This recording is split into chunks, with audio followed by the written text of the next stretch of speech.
High আসসালামু আলাইকুম বন্ধুরা, গুড মর্নিং। তো আপনারা সব কেমন আছেন? আশা করি আল্লাহর রহমতে আপনারা সব সুস্থ এবং ভালো আছেন। তো বন্ধুরা, কালকে ভিডিওতে মোবাইলের চার্জ শেষ হয়ে গিয়েছিল, তো তার জন্য আর কিছু দেখাতে পারিনি।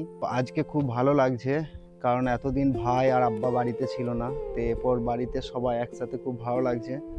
তো বন্ধুরা, এখন আমার আব্বা আলহামদুলিল্লাহ ভালো আছে, তো দোয়া করবেন। কালকে আমাদের সব জমির ধান রোয়া হয়ে গেছে, শুধু বীজতলাটাই বাকি আছে। তো এখন যাব আমি বীজতলায়। তো যত সম্ভব মনে হচ্ছে ওখানে ট্রাক্টর ঢুকবে না, কারণ আশেপাশে সব জমিগুলো রোয়া হয়ে গেছে। তো অসুবিধা নেই, চলুন। 2 কাঠা জায়গা হয়ে যাবে, 1 ঘন্টা 1.5 ঘন্টা সময়ের মধ্যে রেডি করা হয়ে যাবে। আর যদি ট্রাক্টর ঢুকে তো চাষ দিয়ে আজকে রোয়া হয়ে যাবে এবং আজকে ধান রোয়া কমপ্লিট হয়ে যাবে। এইদিকে দেখুন, পুরো ধান রোয়া কমপ্লিট হয়ে গেছে, যেগুলো শুধু বীজতলা ছিল সেইগুলোই বাকি আছে। এই দেখুন, সকাল সকাল চুক্তির টিম ধান রুইতেও চলে এসেছে। তো এই দেখুন, পুরো মাঠ একদম সবুজ হয়ে গেছে।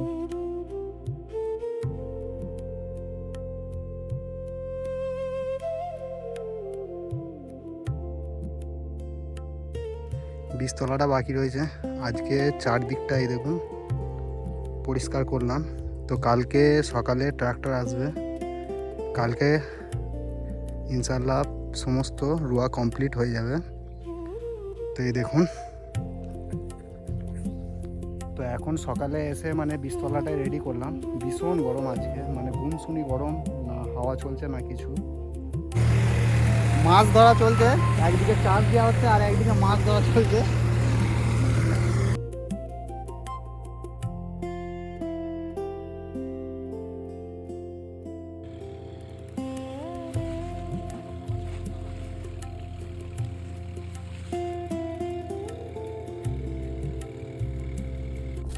তো এইমাত্র মাঠ থেকে এলাম বাড়িতে, এই দেখুন কি অবস্থা। কালকে ভিজে ভিজে এগুলো সব জড়ো করে দিয়ে গেছিলাম, ফেলা হয়নি।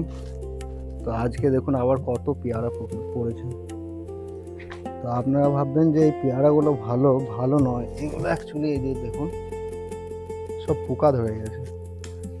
তো এই পেয়ারা গাছটা এই গত 2 বছর পেয়ারা আসছে, কিন্তু পোকা হয়ে গেছে। এই দেখুন পুরো মেঝেতে একদম বিছিয়ে গেছে। এগুলোকে না গরু ছাগলকেও খাওয়ানো চলবে, কারণ এর মধ্যে পোকা আছে। পুরো বাকুলটা এখন একদম পেয়ারার সেন্ট লাগছে। তো চলুন এখানে ফটাফট ঝাড়ু দিদি। তো বন্ধুরা দেখুন, এই একটু পেঁপে গাছ নিজে নিজে হয়েছে। তো এই দেখুন, গেটেতে একটা কাগজ ফুলের গাছও আছে, ফ্যাক্টরি মেন গেটে তো আছে। আরও গাছ আমি লাগিয়েছি বাইরেতে।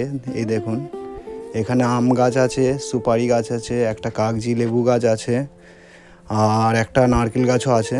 দেখুন কত জঙ্গল হয়ে গেছে।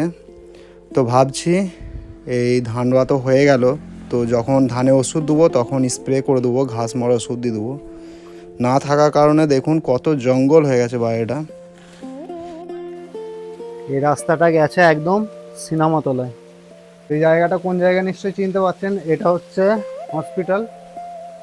হসপিটালের পেছনে আছি। তো টানা 1 ঘন্টা ধরে বৃষ্টি, মাঠ থেকে ফিরছিলাম ফ্যাক্টরি, তো এই টানা 1 ঘন্টা বৃষ্টি হয়ে গেল। তো এখন যাব কি করে সেটাই ভাবছি। খিদেও লেগে গেছে ভীষণ জোর, হ্যাঁ, কারণ কখন সে সকালে খেয়ে এসছি। তো 10টার দিকে অবশ্য ভাত খেয়ে এসেছিলাম। তো মাঠে কাজ করলে এমনিতেই খিদে লাগে। তারপরে বাড়িতে গোসল করে গা হাত ধুয়ে এরপর যাচ্ছিলাম। তো যেতে যেতে এত জোর হঠাৎ করে বৃষ্টি চলে এলো, বৃষ্টি আর ছাড়ার নাম নিচ্ছে না। রেনকোট ছাতা কিছুই নিয়ে আসা হয়নি। এই দেখুন দেখা,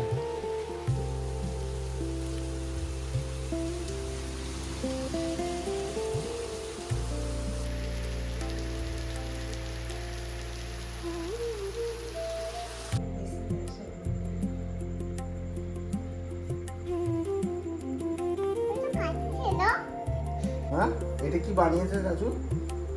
সারা কি এটা বলো, কি বানিয়েছো? ওটা কি বানিয়েছো বলো? তো বন্ধুরা, আজকে বাড়িতে মিল্ক কেক বানানো হয়েছে, তো আমার ছোট ভাই বানিয়েছে। লাগছে দোকানের মতনই দেখা ছোট